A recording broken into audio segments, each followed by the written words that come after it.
Hey guys, so let's go ahead and get started here on what we're going to do today. So, as far as what we're looking at today, guys, we are going to be starting to figure out how to do the last way to represent a data set for this unit. And what we're going to be getting to here in these next few lessons are how to create what either two ways you call them. Some people call them box plots. Some people call them box and whisker plots. That's typically how I call them just because it kind of makes it easier to remember it. Especially since you have dot plot, box plot, sound a little similar. So I typically call them box and whisker plots. But we're not going to get to that quite yet. That'll be more like the next lesson that we'll get more into what box and whisker plots look like. But for today, guys, going to have a fairly simple lesson today because and the point of this, guys, is what we're doing today is we're figuring out the information we need to know in order to make a box and whisker plot. And what you need for those are 5 different things. So let's go ahead and say what they are, and we will get into what each of them are telling us here in a bit. And we really already know a few of these guys. At least, I would say we know at least 3 of them at this point. We should know 3. And the 5 that we are wanting to know are minimum, maximum, median, Q1, and Q3. And we're going to talk about those. Again, 3 of those should already ring a bell for us. The other 2 we'll talk about as well. But what we're going to be looking at, guys, is we are going to be looking at the notes that start with an example 1. And example 1 says finding the IQR. So just to kind of, and I'm going to go ahead and make a note here, guys, of what that means. So when we're talking about IQR, that's the thing we're trying to discover today. And IQR is an acronym that stands for interquartile range. I'm going to write that down real quick. And we're going to talk about what that means here in a minute. But again, when you're talking about the IQR, you're wanting interquartile range. So we should already probably have at least a few ideas of what that's talking about since it has the word range in it. It probably means you're going to have to find the range of something in your data. So probably pretty easy to guess we're going to be thinking about that. But let's just kind of go with what this question is going to be giving us here. And like I said, it does a really good job at leading into how to find interquartile range as well as the other items you need to make a box and whisker plot. So let's just go ahead and read it and see what it says. It says, for finding the IQR on example 1, read through the following steps. If something does not make sense to you, make a note and raise it during class discussion. Well, we can make that version be, hey, when I was watching the video and doing the notes, this part didn't make sense. Could you explain it? Feel free to message me that. I'd be happy to answer it. It says, consider the data 1, 1, 3, 4, 6, 6, 7, 8, 10, 11, 11, 12, 15, 15, 17, 17, 17. There's your data list. Okay. And it says below there, creating an IQR, creating an interquartile range. So it says on A, put the data in order from smallest to largest. Well, take a look at the data that they gave you and think about what might already be convenient about the data list that you got or the number list that they gave you. What seems convenient about it when you're thinking about part A? Well, if I look at it closely, if they want it from smallest to largest, it appears that they have already done that for us. So to be totally honest, I really don't understand why they asked that question on A, since it doesn't take any critical thinking whatsoever. It's just, hey, it's already what we want, so let's just copy it down again. So all I did it right there above A. I just went ahead and put the arrow above A, and I just rewrote this list right here again. To be totally honest, you don't even really, if you notice it, you might not even really write that down again if you don't want to. I mean, it's not like you're changing that list at all. That's really up to you. I think it's more useful to have it in front of you though, when it comes to finding the rest of the things. So if I look at B, B says find the minimum and maximum. So we already know these two because think about this. Where did we need the minimum and maximum? Something we did about a couple weeks ago now. What thing were you looking for that takes minimum and maximum? Well, if I remember correctly, minimum is the smallest number, maximum is the biggest number. I need the smallest number and the biggest number when I'm finding the range of a set of data. So minimum and maximum, it's always pretty easy, especially if you number or if you list the data from smallest to largest, then it's a lot easier to see which one's the smallest and which one's the biggest, obviously, because one will be on the left end, the minimum, and one will be on the right, the maximum. So that is where, right off the bat, again, it was pretty useful to have this data in order. So if you look carefully at that list that we wrote down or the original data list, since it's already in order, the minimum should be pretty obvious. The smallest number on there appears to be a 1. So if I'm wanting the minimum on this data set, it appears that it's 1. And sorry about that pause there for a second. I, for some reason, originally said minimum was the biggest, but no, minimum is the smallest. Maximum is the largest or biggest, however you want to say it. So yeah, minimum, smallest number, maximum is the largest, biggest, however you want to say it. And again, on that one, all I did to find the minimum, well, there's my smallest number, there's my minimum, it's 1. Maximum, I look over here at the other end of that list, biggest number is clearly a 17. So my minimum is 1, my maximum 17 on B. Again, pretty simple idea there, not any major stretch intellectually on that. So again, next one, C. And so let's just think before we get to C, what we've done so far. Remember, we're trying to find the interquartile range, but we're also talking about finding the 5-number summary of a data set. So when I'm looking at it, I told us that we needed to know minimum, maximum, median, Q1, Q3. Well, we've already found 2 of them. We found the minimum and the maximum. Now C, we're going to find a third one. It says find the median. Well, we know how to do this. Median is middle. So I went ahead and already did it here, guys, because quite frankly, we know median at this point. We're going to cross them off and work our way to the middle. Well, I did it on this list already down here in the blue. I made the list a second time right here and worked my way to the middle. I can check myself to make sure it's 10 because 1, 2, 3, 4, 5, 6, 7, 8 numbers on the left, and 1, 2, 3, 4, 5, 6, 7, 8 numbers on the right. There are 8 numbers on both sides. Therefore, it should make sense that 10 is in the middle since there's an equal amount on either side of it, which would tell you it's middle. So according to that list, the median is 10. So on C, right here, I said the median is 10. Okay. Now we found 3 of them, minimum, maximum, median. All right. Now we're going to get into actually how to find the interquartile range. Well, when you see interquartile, let's just kind of break down what they're kind of saying there.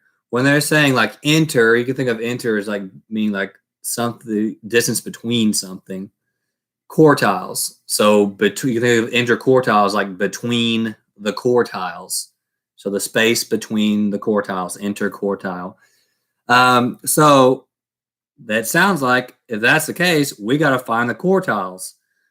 Well, let's talk for a second about what they mean because they tell you on D, find the lower quartile and the upper quartile. So I went ahead and made a couple notes here. And I'm going to go ahead and put a little label above both of them too. But we're going to talk about these notes, these quick definitions down here at the bottom before we move on to D. Because if I'm looking at D, let's give an understanding of what the lower quartile and the upper quartile are first. So here's a couple definitions I went ahead and wrote. And sorry if there's a bit of a shadow here, guys, trying to make this as visible as possible. So I said the lower quartile is the median of the lower half of numbers. Okay. If you remember, that's getting into what we talked about yesterday on the homework when I said take that lower half of the list and find the middle. If we remember that from the, if I recall right, they were talking about bags of fries. So on that one, just remember that you actually found the lower quartile when you found the median of the lower half when you made that list. There should have been 13 on the lower half, 13 numbers, and 13 numbers in the upper half. Well, you also found the upper quartile on the second question on the homework yesterday, because the upper quartile is the median of the upper half of the numbers. So the bigger half of numbers, if you find the middle of that, you found the upper quartile. So real quick before I get into a little bit more of an explanation about quartiles, keep in mind I call the lower quartile Q1 and the upper quartile Q3. That's going to be important later on when they're asking for those on the 5-number summaries. So just keep that in mind. Lower quartile Q1, upper quartile Q3. So let's think about what quartiles are telling us. So I'm just going to kind of draw a diagram here, guys, and we're just going to kind of get an idea of what's happening to talk about quartiles. So I just drew a box, and let's think about this. Let's say that this box, this big rectangle, represents all of the numbers in a data set. Okay? Well, if I took that and cut it in half, it seems like I would be finding the median because I'd be cutting it right down the middle to make median. So I'm going to make a line, and I'm going to put median in the middle. And you don't have to worry about writing this down, guys, but I do think this is a good explanation to help you kind of understand what quartiles are talking about. So median, cut it in half because median's right in the middle. Well, think about what we just said on the quartiles. If you want to know Q1 or the lower quartile, you have to find the median of the lower half of the numbers. So if I took that same diagram and now I cut it in half on the lower side. Sorry about the angle here. Here's the lower half, and I cut it right in the middle on the lower side. There is the lower quartile. It's the halfway point of the lower half of the numbers. So I would call that lower quartile, or in parentheses, I'll call it Q1. So that's what we have on lower quartile. Lower quartile. So now let's break it up again. So if we're focusing on the upper half of the numbers, if I want the upper half, I would go over to the right side of the column, and the upper quartile is finding the halfway point on the right side of the list of the data, or the upper half. So if I cut the upper half into 2 halves, I would now know what the upper quartile was. So I'm going to go ahead and just write that down, upper quartile.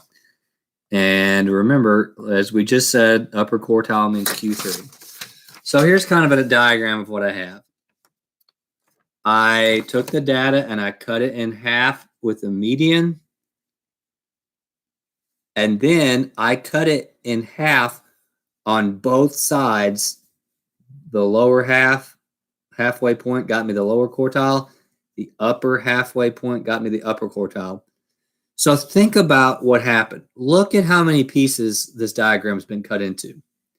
It's been cut into 1, 2, 3, 4 pieces. Well, think about the word quartile. What does quartile sound? What does quartile sound like? Quartile sounds like quarter. Well, what do we know about quarter? Couple ideas. If you have 4 quarters, you get $1. There's 4. Or you can think of a quarter in terms of fractions as 1/4.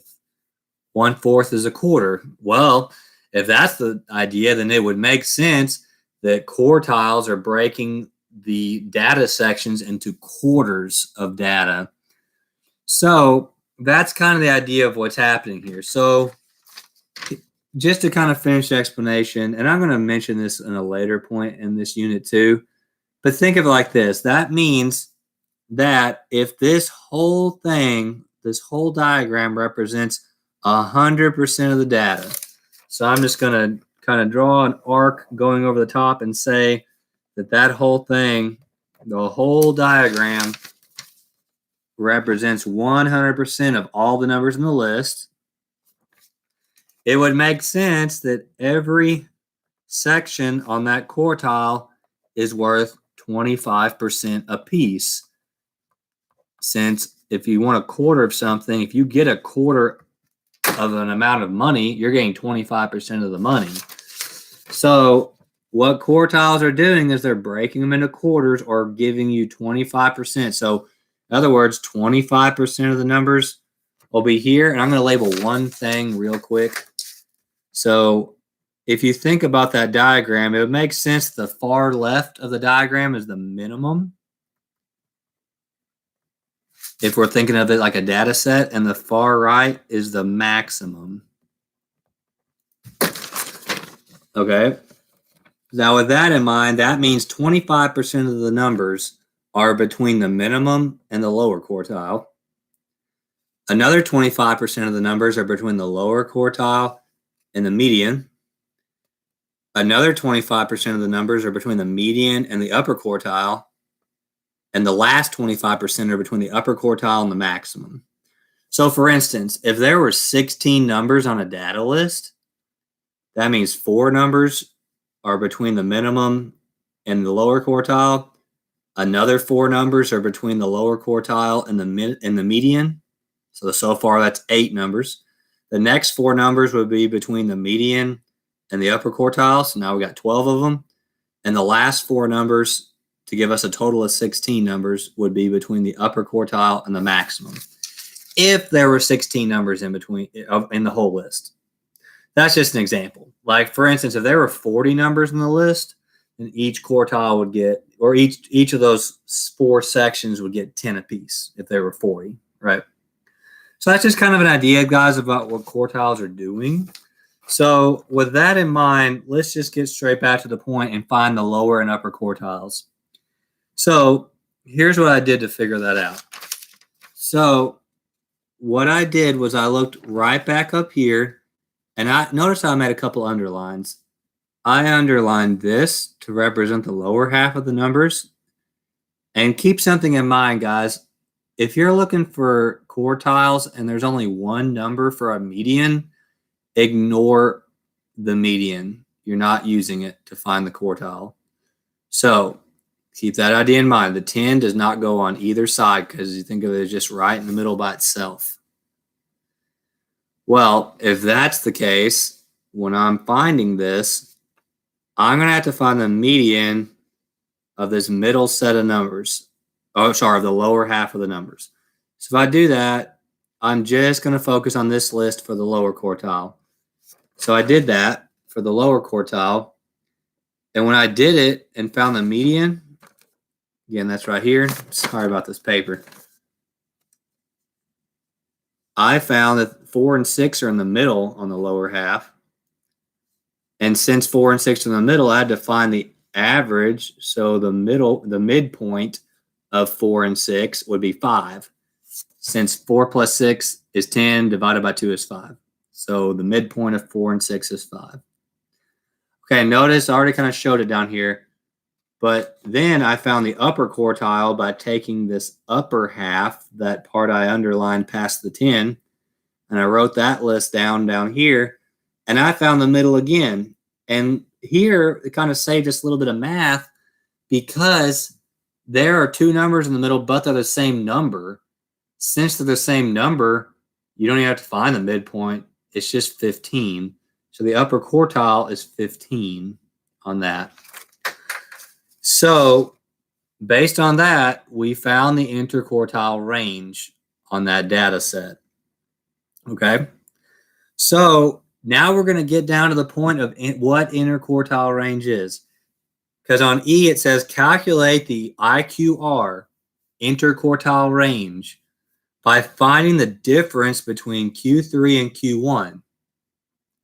Well, if we take a look at it, Q3 was 15 and Q1 was 5.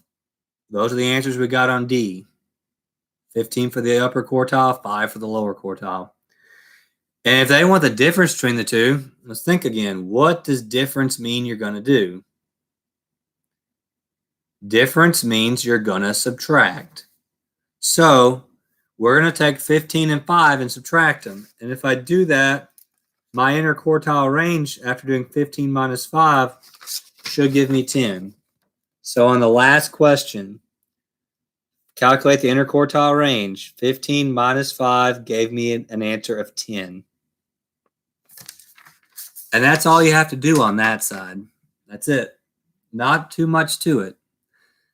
So that's basically how it works. That's how you find interquartile range. Find the quartiles, the lower one and the upper one, and subtract them. And keep something in mind, guys. If they just wanted interquartile range, you don't have to know what the minimum and the maximum are on the data set, but you still have to know the median, because for the median, it helps you by breaking it up into equal halves, and then you know which numbers land on the lower half and which numbers land on the upper half, and then you can find the median from that. Okay? So keep that idea in mind, guys, when you're doing an example on this for your assignment, that if there is one number in the middle, ignore it when you're breaking it into halves. And we'll talk later about what to do when there's two numbers in the middle of the original list, what to do with them, whether to count them or not. So we're going to go ahead and look at the last half of the last side of the sheet. So if I move on to the second side of this sheet, I'm on the side that gives you a lesson summary at the top as far as how to do it and gives you a pretty good explanation. I'll just read it real quick. It says on the lesson summary, to find the IQR, interquartile range, you order the data, so least to greatest, find the median of the data, find the midpoint, and then find the median of the bottom half of the data, lower quartile, and the median of the top half of the data, the upper quartile. The IQR is the difference between the upper quartile and the lower quartile. Okay, simple enough. Which is the length of the interval that includes the middle half of the data. So real quick, let's just kind of explain what that means. So they're saying that the interquartile range is the length of the interval in the middle half of the data. So if I go back to this diagram, now if I wanted the interquartile range would be however far apart Q1 is and Q3, how far apart those two are from each other. Think about middle half. If I look at the percents, there's 50% in between the lower and upper quartiles. That means the middle half of your data is in between the two quartiles. Well, why would that be useful? Well, think about it. If you have a data set and you cut it into quarters, what would probably the most expected value numbers, what quarters would they probably land in? They probably land in the two middle ones. Since those are closer to the center, you'll probably get a closer estimate of an expected number if you're focusing on the numbers within the quartiles, within that middle 50% of those four sections, the middle two. So that's kind of an idea of what makes the interquartile range important. It kind of gives you an idea of how spaced out the middle half of the data gets, because you're looking for the range of it. And range is kind of telling you how spread out numbers are. So now with that in mind, let's kind of finish the idea here. It says the median and the two quartiles divide the data into four sections. That's exactly like I showed y'all right here. It cuts it into median and the quartiles, cut it into 4 sections. With about a quarter of the data in each section. And kind of think about that idea. The reason they say about a quarter is if you look at the other example we just did, we didn't count that 10 in the middle. So it didn't really fall in any particular quartile. So that's why they say about, because sometimes there's a number that might get left out because it's a median. Okay. So it says 2 of the sections are between the quartiles, so that the interval between the quartiles would contain about 50% of the data. Again, we talked about that a little too. So let's get into the problem set question. It says the average monthly high temperatures in degrees Fahrenheit for St. Louis and San Francisco are given in the table below. So there's the table. We got San Francisco and St. Louis. Okay. All right. So if I look, let's just kind of look at a few ideas here. First off, which city seems to have more consistent numbers for temperature? In other words, closer together numbers overall. I would say San Francisco overall, because if just kind of turn this for just a second, it appears that the data kind of stays. It really only goes from the upper 50s, 57 seems like the lowest number, and about 70 is the highest number. So not too much fluctuation in temperature. You can compare it to like Arkansas, because Arkansas, it can get pretty cold and pretty warm here. It can go down into the 20s and teens here and then up into the hundreds in the summer. So California, or San Francisco, which is in California, gives you a lot less of a variety of temperatures, it seems. Now, if I look at St. Louis, just kind of look through here again, they are a little closer to what Arkansas, you'd expect in Arkansas. And January, it's down to 40, but in July, their average temperature is 89 degrees. So it appears that St. Louis has a lot more variation in their temperatures than San Francisco does. That's kind of an idea just from looking at it. Maybe it'll help us on one of these questions down here. But we'll get to that in a second. So when we're looking into this, guys, it says on A, how do you think the data might have been collected? Well, it told you at the beginning of the problem that the average monthly high temperatures, that's what they found, the average monthly high temperatures. That means what they did was every day of the month, like every day in January, they measured the high temperature every day. Like it was 43 today, 38 was the high tomorrow, 47 was the high the next day. They did it every day, and they found an average. They added all the numbers up, all the high temperatures up, and divided by however many days were in the month. Like January, they divided by 31, and they got an average for every month and did that each time, January to December. They did that in St. Louis, and they did that in San Francisco, and that's where they got the numbers for each month. It's an average. It's taking the highs and the lows and kind of finding a midpoint of it. Okay? So all I said on A was they took the high temperatures each day of the month and then averaged them. And I need to add in the word high temperature there. So again, it's a little hard to read. There's not a lot of room on this page, guys, so I try to give y'all as much of a text box to type on here as I could. But if I look at A, like I said, they took the high temperature each day of the month, then averaged them. And sorry, got a little sloppy there at the end of that answer. But that is what I'm putting on A. Okay. And if you need to pause that to write that down, please feel free, guys. Then on B, it says, do you think it would be possible for 1/4 of the temperatures in the month of July for St. Louis to be 95 degrees or above?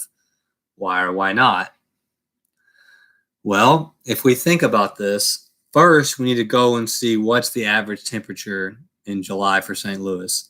Well, if I look back at my table on St. Louis, it appears that the average high temperature in July was 89 degrees. Okay? That means if you take the highs and the lows and kind of make a midpoint, a point in the middle, it's about, if you use average as a way to determine the middle, it's around the middle at least. they would have got an average of 89. Well, keep in mind that the question says, could you have a quarter? Like if you only took 1/4 of the temperatures in July, so that'd be about 7-ish days in July. Could those many days have an average high temperature of 95 or higher? Well, what do y'all think? Pause and give an idea if you want. Well, let's just think about something. On these averages, as long as you have low temperatures to kind of cancel out the high temperatures, I would say, yeah, it's possible to have several days in that month that are 95 or higher, as long as you have enough low temperatures to average it back out and meet it in the middle, right? So I would say, yeah. And so on B, I said, yes, you could, as long as there were enough cold temperatures to lower the average. So again, I'll just repeat that. And if you need to go back and in the video and hear me say it again, like I say, it gets a little, there's not a whole lot of room to write on this page. So I'm just going to kind of repeat what I say on the answers so you'll have it again. So on B, to answer it, I said, yes, as long as there were enough cold temperatures to lower the average. Because again, they're asking if you can fit 95-degree temperatures in there. Well, if you're going to do that, you got to have enough lower temperatures to take that 95 and lower the average back down. So that's what I thought on B. And if y'all have any kind of question about that, please feel free to ask me. Then on C, it says, make a prediction about how the values of the IQR, interquartile range, for the temperatures for each city are going to compare. Explain your thinking. Well, interquartile range means you find the middle, you cut it in half first, and then you find the middle half and the upper half and see how far apart those halves are from each other. Well, if you look at how the numbers are spread out in each city, St. Louis and San Francisco, which one do you think will have a lower interquartile range? Which city? So if I were looking at it, I would have to say San Francisco is going to have a lower interquartile range simply because the temperatures stay closer together throughout the year. And if they stay closer together, there's less opportunity for the interquartile range to get very big, right? Closer they are together, the less distance will be in between the quartiles, right? So I said on C, San Francisco's will be smaller because the numbers are closer together, or the temperatures are closer together, whichever one you want to say. Again, I said San Francisco's will be smaller because the numbers or temperatures are closer together. All right. So just one more here, guys, on D. It says find the interquartile range for the average monthly temperature for each city. How do the results compare to what you predicted? Well, again, I predicted that San Francisco would have a lower interquartile range. So let's see what I found. So I'm just looking at D again, and I'm just going to put it up here. Here's what I got on St. Louis. And let's talk about what I did. So I took St. Louis's temperatures, and I started at 40, and I put them in order from smallest to biggest. All of them in order, month to month. And if I did it right, since they wanted an average of every month, there should be 12 numbers in this list since there's 12 months in a year. 1, 2, 3, 4, 5, 6, 7, 8, 9, 10, 11, 12. So there we go. Now, keep something in mind, and we kind of talked about this yesterday. If you have an even amount of numbers in a list, in this case there were 12 of them, you're going to end up having two numbers in the middle. In this case, it looks like it was 67 and 69. Well, here's a situation where now there's not one number in the middle, there's two. When there's two numbers in the middle, you count those numbers on each towards the upper half. You count the 69 towards the upper half list. You count the 67 towards the lower half list. Because in this situation, there is a number you can put on each side and still allow the sides to be evened out. If you had tried to do that when there's one in the middle, well, you can give that number to one side of the data, but then one side will have more numbers than the other. So if there's two numbers in the middle, you're not going to leave any numbers out when you're looking at quartiles. So there should be 6 numbers over here on the lower side. So if I want the Q1 or the lower quartile, I would go through this list and I would notice that I could knock 2 numbers off on each side, the 40 and the 43, and then the 56 and the 67. But then I have a 45 and a 55 in the middle. So, well, if you have a 45 and a 55, the halfway point or the average between 45 and 55 is 50. 50 is right in the middle. So a little hard to read, but that is the lower quartile is what I wrote. So the lower quartile is there. So that's how you find the lower quartile. And again, if I want the upper quartile, here's the upper half of the numbers. I can get rid of 69 and 77, and then I can get rid of 88 and 89. But again, I have 2 numbers in the middle again. So 81 and 85 are in the middle. If you find the average of 81 and 85, the midway point would be 83. So the upper quartile is 83. Okay. Now I can get the interquartile range because I know Q3 and Q1. Q3, Q1's 50. 83 minus 50 is 33. So the IQR for St. Louis is 33. Well, that's a pretty big fluctuation. That means the temperature variation in the middle 50% of your numbers, so the more expected, I guess you would say, values, are 33 degrees apart. That's a pretty big change. I mean, think about it. If it was 73 degrees outside and it was recess, it'd be pretty nice weather to be outside and go on the playground, and it's 73. But if there's a 33-degree difference, it's 40 degrees outside.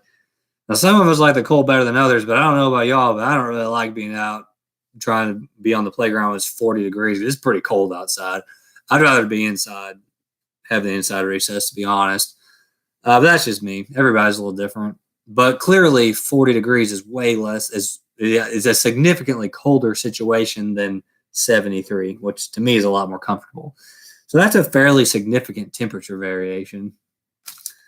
So remember what we said. We thought that San Francisco would have a lower interquartile range. So let's see if we're right. So again, this is San Francisco. Sorry, I got a little bit cut off here. As you can see, I got an interquartile range of 6.5. And let's just see how I got it. So again, I have 12 numbers just like last time because there's 12 months in the year. Okay. So if I want the lower quartile, I can mark off the 57 and this, let's see, 57 and 63. And then there's another 57 and another 63. End up having 60 and 62 in the middle. Well, this one's pretty easy. The midway point between 60 and 62 is 61. So there's the lower quartile, 61. Then over here, if I keep going on this side, I have a 64 and a 70 I can get rid of, a 67, and what looks like a 69 that I can get rid of. And then I have a 67 and a, sorry, a little hard to read there backwards, 67 and a 68 are in the middle. Well, again, if you find the average between 67 and 68, it's 67.5. So the upper quartile is 67.5. Again, there's my numbers to prove it. And this one got a little cut off, but that's a 69 on that number. So I got my upper quartile of 67.5, and I got my lower quartile of 61. Remember, for interquartile range, upper quartile minus the lower quartile gives me 6.5. So my interquartile range for San Francisco is 6.5. So clearly we were right. Since St. Louis had 33 for the IQR and San Francisco had 6.5 for the IQR, our prediction of San Francisco having a lower IQR was correct. So guys, that's all there is as far as the notes. Please feel free to go back into the video if there's something you feel like you need a better, you might have missed on as far as details. But again, if I missed something, guys, or if there's something I didn't quite answer for you on that, please message me and I'll be happy to answer that. So let's go ahead and talk about what the homework's going to be real quick. And again, I did modify this a little bit, which I will make sure to type on your homework link on Google Classroom. But the paper I'm looking at is this one right here. Lesson 13, IQR exit ticket. And there's going to be a little bit of stuff I'm going to have you not do on here. So number 2 said estimate the interquartile range for the data set. We're not going to do that. What we're going to do is we're just going to skip an estimation of that. So don't do number 2 on the assignment. And I might just go ahead and crop it out of assignment page so you won't get confused about that. If not, I'll have it written. Just don't do that problem. So we're going to skip number 2. But if we look at number 1, it says on the dot plot below, and again, I'm going to modify this just a little bit here. It says insert the following words in an approximately the correct position. I'm going to have to do it a little different. So what I'm going to do, guys, is I'm going to give you the list from this dot plot. I'm going to have it typed into your sheet. So you'll have I'll just go ahead and do that, guys, just because I want today just to be kind of a nice intro into these dot plots, or really, the IQRs. So I'm just going to go ahead and put the list at the top of the page. I'll even write it here too, so you'll see it, because the dot plot I have 3 50s. I have a 51 because it's 1 dot's in between 50 and 52. And then I have a 52. Looks like I have a 55, a 56, a 56, a 57, another 57, a 59. And again, all I'm doing is just looking at the dot plot to figure these numbers out. And then it skips all the way over to a 66, 70, 72, 72, 73, 74, 77, 79, 80, 80, 81, and 82. And I'm going to double check to make sure I didn't miss any. On that dot plot, I see 1, 2, 3, 4, 5, 6, 7, 8, 9, 10, 11, 12, 13, 14, 15, 16, 17, 18, 19, 20, 21, 22, 23 dots. On my list, I see 1, 2, 3, 4, 5, 6, 7, 8, 9, 10, 11, 12, 13, 14, 15, 16, 17, 18, 19, 20, 21, 22, 23 numbers. So there's a list that I got on this exit ticket. And again, useful to have here. So there's my list. And here's what I want y'all to do.